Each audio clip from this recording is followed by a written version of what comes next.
রাজশাহীতে ডাকাত সন্দেহে একজনকে পিটিয়ে হত্যা করেছে গ্রামবাসী। আহত 7। ময়মনসিংহে চুরি ছিনতাই বেড়ে যাওয়ায় উদ্বেগ।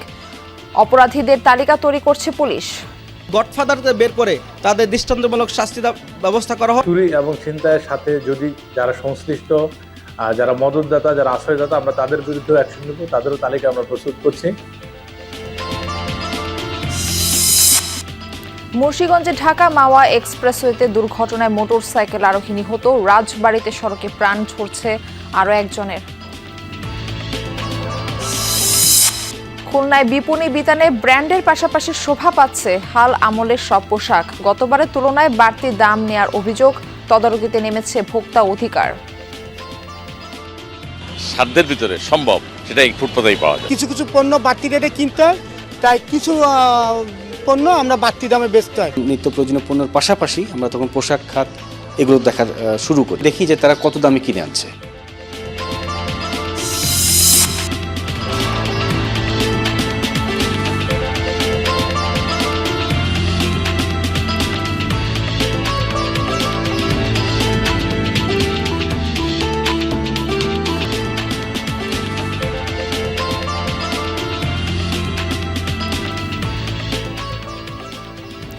আমন্ত্রণ সংবাদ সারা দেশে। আপনাদের সঙ্গে রয়েছে আমি মারফি রহমান। এতক্ষণ শিরোনাম দেখছিলেন, এবার বিস্তারিত। রাজশাহীর পুঠিয়ায় ডাকাত সন্দেহে একজনকে পিটিয়ে হত্যা করেছে গ্রামবাসী। আহত হয়েছেন 7 জন। ভোরে উপজেলার চকপলাশী গ্রামে এই ঘটনা ঘটে। উপজেলা প্রশাসন জানায়, রাত 1টার দিকে একটি ট্রাকে করে ঘরের তালা কাটার যন্ত্র এবং দেশীয় অস্ত্রসহ গ্রামটিতে প্রবেশ করে 8 ডাকাত। এ সময় ডাকাত সন্দেহে তাদের আটক করে পিটুনি দেয় গ্রামবাসী। পুড়িয়ে দেওয়া হয় পিকআপ ভ্যানটি। পরে আহতদের উদ্ধার করে হাসপাতালে নেওয়া হলে একজনকে মৃত ঘোষণা করে চিকিৎসক। বাকি 7 জনকে আটক করে চিকিৎসার জন্য রাজশাহী মেডিকেলে পাঠায় পুলিশ। এ ঘটনায় আইনগত ব্যবস্থা প্রক্রিয়াধীন।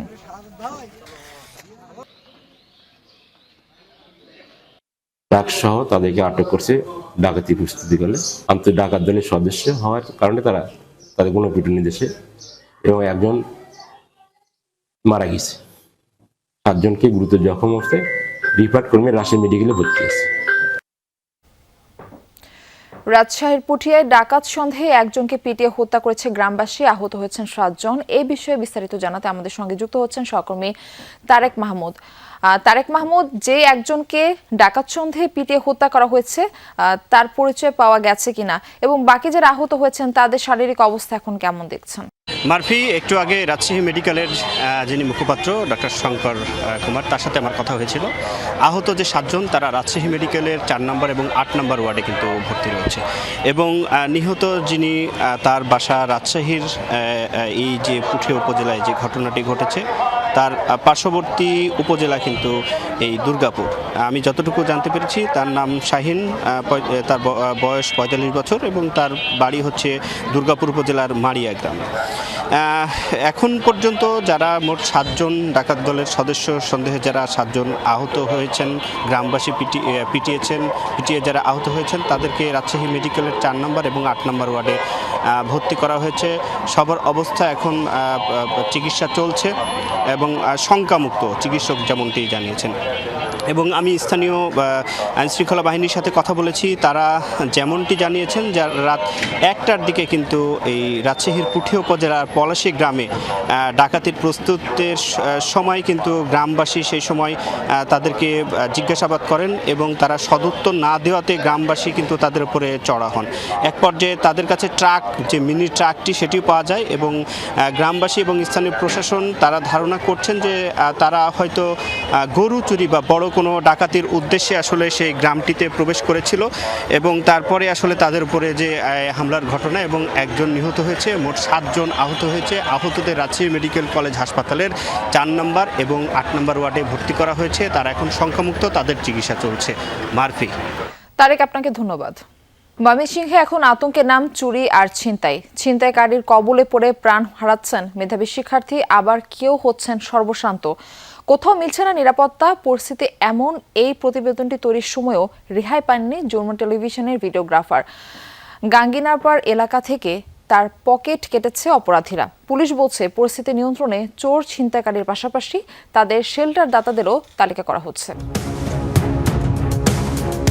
ময়মনসিংহে একের পর এক ঘটছে চুরি ছিনতাইয়ের ঘটনা। অলিগলি, বাসাবাড়ি বা দোকানঘর সবখানেই এসব অপরাধীদের দৌরাত্ম্য। 18 ফেব্রুয়ারি ব্রহ্মপুত্রের চরে ঘুরতে গিয়ে ছিনতাইকারীদের কবলে পড়েন আনন্দমোহন কলেজের শিক্ষার্থী নুরুল্লাহ শাওন। ধাওয়া খেয়ে নদের পানিতে পড়ে মৃত্যু হয় এই শিক্ষার্থীর। 24 ফেব্রুয়ারি গাঙ্গিনাপাড় থেকে চরপাড়ায় যাচ্ছিলেন কলেজ ছাত্র মুবাশির ইসলাম সাদ। পথে যাত্রী বেশে অটোরিকশায় উঠে ছিনতাইকারী চক্রের 4 সদস্য ছুরি ধরে ছিনিয়ে নেয় মানিব্যাগ, মোবাইল। এরপর থেকেই মানসিকভাবে অসুস্থ হয়ে পড়েছেন এই শিক্ষার্থী। মানসিক তো আমি কিছুটা হতাশাগ্রস্ত, যেহেতু পাবলিক প্লেসে আমার সাথে এমন হলো, কেউ কোনো প্রতিবাদ করলো না। জেলা প্রশাসকের বাসভবনের দেয়াল ঘেঁষে ময়মনসিংহ ক্লাব। জেলার সর্বোচ্চ সরকারি কর্মকর্তাদের আনাগোনা এখানে। হর হামেশাই এখানকার বিদ্যুৎ লাইনের তার চুরি হয়। শহর জুড়ে সক্রিয় এই তার চোর সিন্ডিকেট। পাশাপাশি বসতবাড়ি ও ব্যবসা প্রতিষ্ঠানে চুরি বেড়ে যাওয়ায় আন্দোলনে নেমেছে ভুক্তভোগীরা। এত আতঙ্ক আছি, আমরা এখন দোকান রেখে কিভাবে ঘুমাবো এই চিন্তা ভাবনা করতেছি। আমরা চাই যে গডফাদারদের বের করে তাদের দৃষ্টান্তমূলক শাস্তি ব্যবস্থা করা হোক। প্রতিবেদনটি তৈরির সময় গাঙ্গিনাপাড় এলাকায় যমুনা টিভির ভিডিওগ্রাফার যখন ছবি তুলছিলেন তখন তার পকেট থেকেই মানিব্যাগ নিয়ে যায় অপরাধীরা। আমি যখন ফুটেজ নেই, যখন দাঁড়াইছি, তখন আমার পাশে যখন কয়েকটি ছেলে এসে দাঁড়াইছে, তখন আমার একটু সন্দেহ হলো। যখন বাসায় যাব, রিক্সায় উঠবো, তখন পকেটে হাত দিছি, দেখে আসলে আমার মানিব্যাগটি নাই। একটি শহরে কখন ছিনতাই বাড়ে, চুরি বাড়ে? যখন মাদকের দৌরাত্ম্য বাড়ে। মাদকের দৌরাত্ম্য কখন বাড়ে? যখন আইন শৃঙ্খলার অবনতি ঘটে। পুলিশের রেকর্ড বলছে 2025 সালে জেলায় 111টি খুনের ঘটনা ঘটে। এর মধ্যে 20টি ঘটনা ছিনতাই সংশ্লিষ্ট। ছিনতাইয়ের ঘটনায় মামলা হয়েছে 60টি, গ্রেফতার 467 জন। এদের মধ্যে 362 জনই নগরীর স্টেশন রোড, পুরোহিতপাড়া, শানকিপাড়া ও মীরবাড়ির বাসিন্দা। এসব চুরি ছিনতাই যারা করছেন তাদের বড় অংশই এখন পুলিশের কাছে নতুন মুখ। তবে তাদের পেছনে যারা রয়েছে সেই সিন্ডিকেট পুরনো। যখন কোনো অপরাধী পুলিশের হাতে ধরা পড়ে তখন তাদেরকে থানা থেকে ছাড়িয়ে নিয়ে যেতে আসে ফোন কিংবা করা হয় তদবির। এসব তদবিরবাজদের তালিকা করা হচ্ছে বলে জানিয়েছে পুলিশ। চুরি ছিনতাই প্রতিরোধে আমাদের জিরো টলারেন্স নীতি আমরা ঘোষণা করেছি এবং চুরি এবং ছিনতাইয়ের সাথে যদি যারা সংশ্লিষ্ট, যারা মদতদাতা, যারা আশ্রয়দাতা, আমরা তাদের বিরুদ্ধে অ্যাকশন নেব। তাদেরও তালিকা আমরা প্রস্তুত করছি। আসছে ঈদ, তাই জেলার আইন শৃঙ্খলা রক্ষায় পুলিশি তৎপরতা বাড়ানোর দাবি সাধারণ মানুষের। হুসাইন শাহিদ, যমুনা নিউজ, ময়মনসিংহ। মুন্সিগঞ্জের শ্রীনগরে ঢাকা মাওয়া এক্সপ্রেসওয়েতে মোটরসাইকেল দুর্ঘটনায় একজন নিহত হয়েছেন, আহত হয়েছেন একজন। সকালে শ্রীনগর উপজেলার 16ঘর ইউনিয়নের উমপাড়া এলাকায় এই দুর্ঘটনা ঘটে। ফায়ার সার্ভিস জানায় সকালে দ্রুত গতিতে চলা মোটরসাইকেলটি নিয়ন্ত্রণ হারিয়ে দুর্ঘটনার কবলে পড়ে। এতে ঘটনাস্থলে মোটরসাইকেল আরোহী সাবেদের মৃত্যু হয়। গুরুতর আহত হন অপর আরোহী সামির। খবর পেয়ে ঘটনাস্থলে পৌঁছে নিহতের মরদেহ ও আহতকে উদ্ধার করে শ্রীনগর উপজেলা স্বাস্থ্য কমপ্লেক্সে পাঠানো হয়।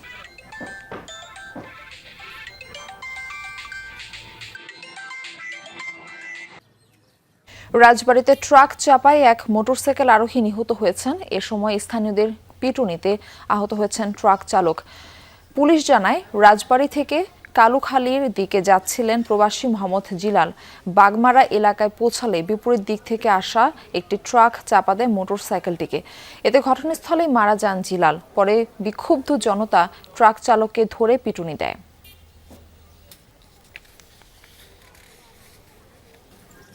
রাজশাহী নগরীর কর্ণাহারে নিখোঁজের পরদিন আবিদ নামের এক শিশুর মরদেহ উদ্ধার করেছে পুলিশ। সকালে কর্ণহার থানার ধরপুর এলাকায় একটি ক্ষেত থেকে শিশুটির মরদেহ উদ্ধার করা হয়। পরিবার জানিয়েছে রোববার সন্ধ্যায় তারাবির নামাজের পর থেকে আবিদকে খুঁজে পাচ্ছিল না তারা। পরে এলাকাবাসী ও স্বজনরা তার মরদেহ দেখতে পেয়ে পুলিশকে খবর দেয়। মরদেহ উদ্ধার করে ময়নাতদন্তের জন্য পাঠানো হয় হাসপাতালে। শিশু আবিদকে শ্বাসরোধ করে হত্যা করা হয়ে থাকতে পারে বলে প্রাথমিক ধারণা পুলিশের। সাতক্ষীরার তালা উপজেলায় ইউনিয়ন বিএনপির কার্যালয়ে আগুন দিয়েছে দুর্বৃত্তরা। ভোররাতে উপজেলার নগরঘাটে ইউনিয়নের রাইস মিল মোড়ে এই ঘটনা ঘটে। পরে স্থানীয়রা আগুন নিয়ন্ত্রণে আনে। খবর পেয়ে পাটকেলঘাটা থানা পুলিশ ঘটনাস্থল পরিদর্শন করে। পুলিশ জানায়, রাতের আধারে দুর্বৃত্তরা ইউনিয়ন বিএনপির কার্যালয়ে পেট্রোল ঢেলে আগুন দেয়। এতে পুড়ে গেছে দলীয় কার্যালয়ে থাকা আসবাব ও কাগজপত্র। ঘটনাস্থল থেকে একটি খালি পেট্রোলের বোতল উদ্ধার করা হয়েছে। এই ঘটনায় লিখিত অভিযোগ পেলে আইনগত ব্যবস্থা নেওয়া হবে বলে জানিয়েছে পুলিশ। মহান মুক্তিযুদ্ধের পর দেশে আবাদি জমি মাত্র 15% ছিল সেচের আওতায়। খাদ্যপণ্যের উৎপাদন বাড়াতে খাল খনন কর্মসূচি ছিল সাবেক প্রেসিডেন্ট জিয়াউর রহমানের যুগান্তকারী উদ্যোগ। Bangladesh institute of international and strategic studies BIISS জার্নালের রিপোর্ট অনুযায়ী 1979 থেকে 1981 সালের মধ্যে 26,000 কিলোমিটার খাল খনন ও পুনরুদ্ধার করে সেচের আওতায় বাড়িয়ে কৃষি বিপ্লব হয় পুরো দেশে। সরকারে এসে সেই উদ্যোগ আবারও নিয়েছেন তারেক রহমান। ভূগর্ভস্থ পানির উপর চাপ কমিয়ে উপরিভাগের পানি ব্যবহার করে সেচ সম্প্রসারণের মাধ্যমে কৃষি এবং মৎস্য উৎপাদন বৃদ্ধি, দারিদ্র্য বিমোচন, খাদ্যে স্বয়ংসম্পূর্ণতা অর্জনের লক্ষ্য নিয়ে 1980 সালের ডিসেম্বর মাসের শেষ সপ্তাহে পঞ্চগড়ের বোদা এবং আটোয়ারির সীমান্ত 7 খামার এলাকার ঠিক এখানেই পাথরাজ নদীর উপরে খাল খনন কর্মসূচির উদ্বোধন করেছিলেন তৎকালীন প্রেসিডেন্ট জিয়াউর রহমান। সেদিন জিয়াউর রহমানের সাথে 55 কিলোমিটারের পাথরাজ নদী খননে অংশ নিয়েছিলেন পঞ্চগড় মকবুলার রহমান কলেজের তৎকালীন প্রভাষক মিজানুর রহমান, ছিলেন তৎকালীন সাতখামার গ্রাম সরকার প্রধান মনসুরুল রহমানও। বোদা পাইলট উচ্চ বিদ্যালয়ের 8ম শ্রেণী পড়ুয়া শাহাদত আলমও ছিলেন সেখানে। যমুনা টেলিভিশনের কাছে তারা আওড়ালেন সেই স্মৃতি। জনসভায় আই রেড আউট মেমোরেন্ডাম, আমি পাঠ করেছি এবং আমার এই মানপত্র প্রেসিডেন্ট জিয়াউর হাতে তুলে দিয়েছি। আমি এবং প্রেসিডেন্ট জিয়া বিসমিল্লাহ করে আমরা মাটি কাটছি এবং ঢালি দিয়ে মাটি উঠাই দিয়েছি। উনি প্রথম চোট দিয়ে মাটিটা টুকুরি উঠাই দেন, তারপর আমরাও আমাদের আপন টুকুরিতে মাটি উঠায় সাইডে ফেলে দিয়েছি। বক্তব্যে বললেন যে এই খাল খনন করা হচ্ছে, এখানে মাছ থাকবে প্রচুর, পানি থাকবে নদীতে, প্রচুর পানি থাকবে, এই পানি দিয়ে সেচ দিয়ে আমরা চাষাবাদ করতে পারবেন। খননের আগে জনসভায় কি কথা বলেছিলেন জিয়াউর রহমান, কেমন ছিল তার পোশাক, তা আজও চোখে ভাসে, কানে বাজে স্থানীয় প্রবীণদের। এইখানে একটা হেলিকপ্টার পড়লো জিয়াউর রহমানেরটা, আর একটা হেলিবোটে ওইখানে একটা পড়লো। আমরা সবাই এলাকার লোক দেখতে এসেছি। পরিকল্পনা ছিল যে খাল খনন হবে, হওয়ার পরে 2 সাইডে গাছ লাগবে। এবার প্রধানমন্ত্রী হওয়ার পর তারেক রহমানের নদী খাল খননের ঘোষণায় খুশি উত্তরের বিভিন্ন শ্রেণী পেশার মানুষ। দুর্নীতিমুক্ত প্রকল্প বাস্তবায়ন চান তারা। খাল খনন থাকলে আমাদের কৃষি বিপ্লবের উন্নয়ন হবে, প্লাস এই বিলে কিন্তু আমরা প্রচুর পরিমাণে মাছ ধরতে পারবো। মাছে ভাতে ভাঙালি এটা যাতে আমাদের এই খাল খননের মাধ্যমে এটাই হয়। তারেক রহমান যে উদ্যোগটা নিছে খুব ভালো, যেন আমাদের কাজ 100% যেন হয়। ত্রয়োদশ জাতীয় সংসদ নির্বাচনে বিএনপির অন্যতম ইশতেহার ছিল নদী খাল খনন, যা বাস্তবায়নে তোড়জোড় চালাচ্ছে সরকার। সারা দেশে ছুটে বেড়াচ্ছেন পানি সম্পদ মন্ত্রণালয়ের দায়িত্ব পাওয়া মন্ত্রী ও প্রতিমন্ত্রী। বাংলাদেশকে যদি আমরা বাঁচাতে চাই এবং আবার যদি এই উত্তরাঞ্চলকে শস্য ভাণ্ডার করতে চাই, তাহলে আমাদের খাল খনন, জলাশয় বা নদী খননের কোনো বিকল্প নাই। এইগুলোর জন্য টেকসই থাকে, এইগুলোর জন্য আমাদের মনিটরিং থাকে এবং এইগুলোর জন্য লং টাইম বাস্তবায়ন করতে বেনিফিশিয়ারিটা মানুষ লং টাইম পায়। এই জন্য কিন্তু আমরা বৃক্ষরোপণ কর্মসূচি নিয়েছি। পানি উন্নয়ন বোর্ড বলছে পঞ্চগড় সহ উত্তরাঞ্চলের 16 জেলার 50টিরও বেশি পয়েন্টে নদী খাল খননে অংশ নিয়েছিলেন জিয়াউর রহমান। সরকার, মাঝারুল মান্নান, যমুনা নিউজ, পঞ্চগড়। ট্রেন্ড অনুযায়ী ফ্যাশনেবল পোশাকে সেজে উঠেছে খুলনার ঈদ বাজার। ব্র্যান্ডের পাশাপাশি বিপণী বিতানগুলোয় শোভা পাচ্ছে হাল আমলের সব পোশাক। বাদ পড়ছে না ফুটপাত আর অস্থায়ী দোকানগুলো। সাধ্যমতো তারাও বসিয়েছে রং বেরঙের পসরা। তবে অন্যান্য বারের তুলনায় দাম বেশি হওয়ার অভিযোগ তুলেছেন ক্রেতারা। নানা অজুহাত বিক্রেতাদের কণ্ঠে। বছর ঘুরে মুসলমানদের দোরগোড়ায় ঈদুল ফিতর। খুলনার বিপণী বিতানগুলোয় রং বেরঙের পোশাকের পসরা, নামেও রয়েছে বাহার।